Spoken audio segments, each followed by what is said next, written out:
Salut à tous, c'est Charles Chasserage. Donc on se retrouve en point météo, donc c'est l'épisode 18 de l'info de la météo, ce 20 janvier 2026 à 21h19.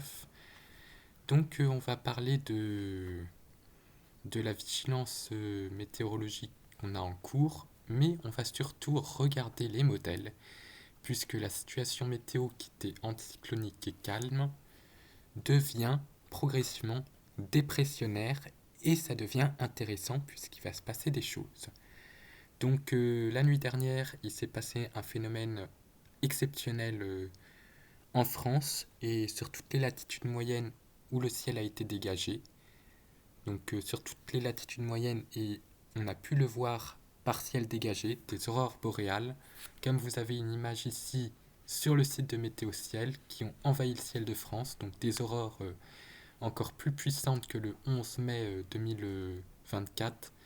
Donc ce 19 janvier, c'était hier, restera gravé dans ma mémoire, parce que le ciel s'est décoré en mode Scandinavie, alors qu'on est en France.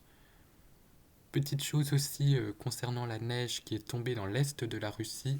Attention à certaines images où la neige recouvre littéralement les immeubles et où on a des skieurs qui descendent des immeubles jusque en bas sur des énormes pentes neigeuses. C'est de l'intox, c'est du buzz, c'est vraiment de l'intelligence artificielle pour faire le buzz. La réalité, c'est qu'on a 4 mètres de neige avec les congères, mais on n'a que 2 mètres, ce qui est déjà énorme, hein, ce qui paralyse la région, mais on n'a jamais 18 à 20 mètres de neige en congère et 8 mètres de neige, c'est impossible. C'est des images qui font le buzz. Donc voilà pour les petites informations. Donc on va en venir au modèle. Donc là, vous voyez déjà que le redout commence à arriver avec le vent de sud qui commence à se lever. Donc on va regarder ensemble les modèles, ce qu'ils présentent pour cette dernière décade du mois de janvier. Donc je vais commencer avec CEP, donc qui voit les dépressions qui arrivent par l'ouest, mais on a aussi de l'air froid qui arrive par l'est. Donc les deux vont s'affronter, on va avoir un affrontement assez spectaculaire, et donc les dépressions, elles ne peuvent pas vraiment aller foncer sur la France, donc elles explosent sur le large Atlantique, et ensuite on a le flux d'est qui essaye de pousser, mais les dépressions venant de l'ouest forcent aussi le passage, donc ça se met à onduler et à la fin de l'échéance, ça devient un bazar pas possible. Les modèles vont avoir du mal, donc on regarde juste ce qu'ils nous présentent. Donc dans un premier temps, ça va être un temps doux et assez humide avec le flux de sud à sud-sud-ouest, hein. Donc l'américain, lui, me voit un scénario complètement différent avec une accélération du zonal. C'est assez incroyable. Donc là, c'est pareil, on a l'explosion d'une énorme tempête, mais qui reste bloquée pour le vendredi au large de la Bretagne, donnant quand même beaucoup de vent sur la pointe bretonne, hein.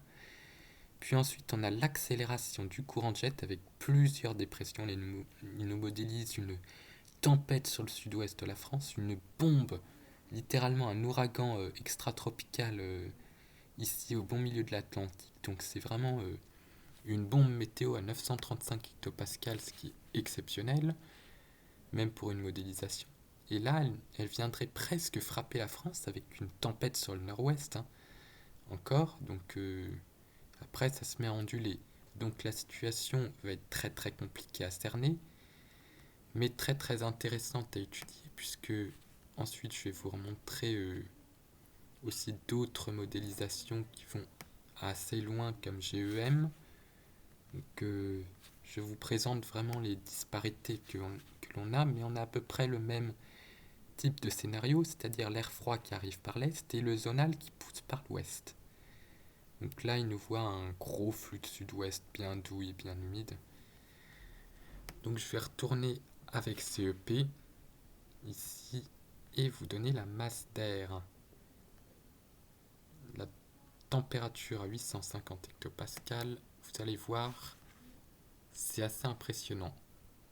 on a la bête de l'Est qui essaie d'arriver, mais on a le zonal qui pousse de son côté. Donc ça va être vraiment le bras de fer entre ces deux parties. Donc là, CEP il voile temporairement le flux d'Est qui arriverait sur le nord-est de la France, mais qui se ferait rejeter par les dépressions atlantiques qui arriveraient à prendre le dessus et à dégager l'air froid sur l'Europe de l'Est. Donc c'est assez compliqué.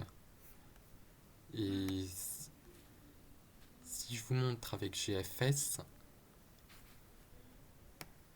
en termes de master, au moins pour la première partie, c'est un peu différent.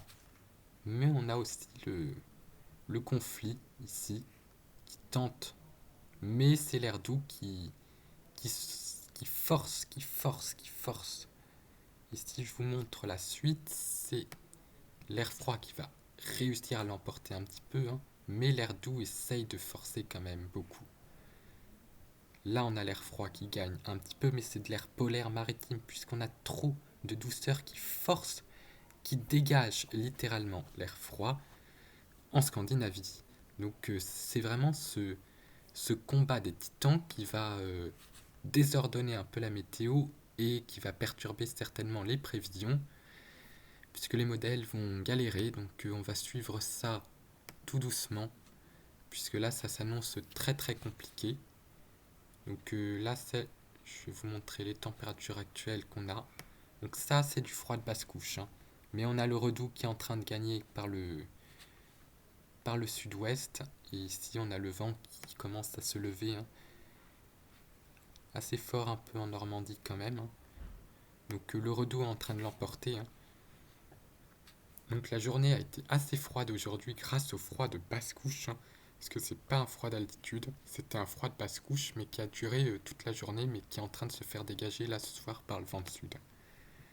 Donc en ce moment on a plein d'alertes météo, on a les crues, en Bretagne même niveau orange, et ici encore niveau jaune dans les Pyrénées orientales. On a le vent qui commence à souffler assez fort ici sur les régions Bretagne, Normandie, pluie, inondation sur les Pyrénées orientales et en Bretagne à cause des perturbations qui arrivent par l'Atlantique. Les vagues submersion, on les voit, hein, ici, parce que la mer est très agitée à cause de ces vents forts et de forts coefs de marée quand même. Et puis le risque avalanche qui concerne tous les reliefs Corse, Alpes et Pyrénées. Et pour demain, ça continue. On a une panoplie de vigilance avec une vigilance orange pour forte pluie en Bretagne. Toujours les crues qui vont être maintenues avec vigilance orange en Bretagne. D'importantes rafales également avec le vent de sud en Bretagne, Normandie, un peu de feu ici sur les Pyrénées-Atlantiques, hein, surtout en altitude. La neige et le verglas ici sur l'Ardèche pour les hauteurs. Les vagues submersion qui vont être assez importantes sur la Bretagne et l'arc atlantique, sur la Loire Atlantique par exemple, où les vagues seront assez importantes avec toutes ces grosses dépressions qui arrivent. Et puis le risque avalanche sur tous les reliefs, ça ne change pas. Donc voilà pour ce qu'il est des vigilances météorologiques en cours. Donc voilà pour ce qu'il en est de cette situation qui commence à redevenir intéressante, que je vais surveiller jour après jour pour voir ce qui va en découler, soit s'il y a des tempêtes qui arrivent à nous parvenir ou si on a des conflits neigeux, du froid. Je vais surveiller tout ça au cours des prochains jours et s'il le faut, je ferai soit des posts, soit de nouveaux points météo pour vous tenir au courant de cette situation qui redevient assez intéressante en termes de prévision. Tchuss!